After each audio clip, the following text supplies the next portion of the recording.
देशभरातील 56,000 petrol pump चालकांनी 3 आणि 4 नोव्हेंबरला पेट्रोल डिझेल खरेदी न करण्याचा निर्णय घेतलाय। त्यामुळे देशभरात पेट्रोल डिझेलचा पंपामध्ये तुटवडा जाणवू शकतो। या निर्णयाचा फटका अर्थातच ग्राहकांना बसणार आहे, कारण तेल कंपन्यांकडून पेट्रोल डिझेल खरेदीच न केल्यामुळे वाहन चालकांची चांगली गैरसोय होणार आहे। तसंच 3 आणि 4 तारखेला पंपामध्ये जेवढा साठा शिल्लक आहे तेवढाच साठा विक्री करून पंप बंद करण्याचा निर्णय घेण्यात आलाय।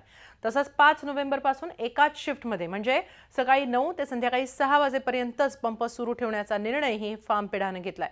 तेल कंपन्या पेट्रोल डीलर्स असोसिएशनच्या मागण्यांकडे दुर्लक्ष करत असल्यानंच हा निर्णय घेण्यात आल्याचं फार्मपेडाचे अध्यक्ष उदय लोधी यांनी सांगितलंय। तसंच तेल कंपन्यांनी डीलर्स कमिशन नीट ठरवलं नसल्याचा आरोप देखील त्यांनी केलाय।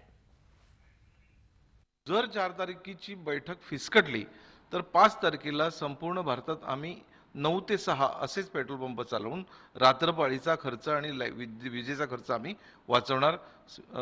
रविवारी बंद राहणार, सेकंड सॅटर्डेला बंद राहणार। झी 24 तास रहा एक पाऊल पुढे।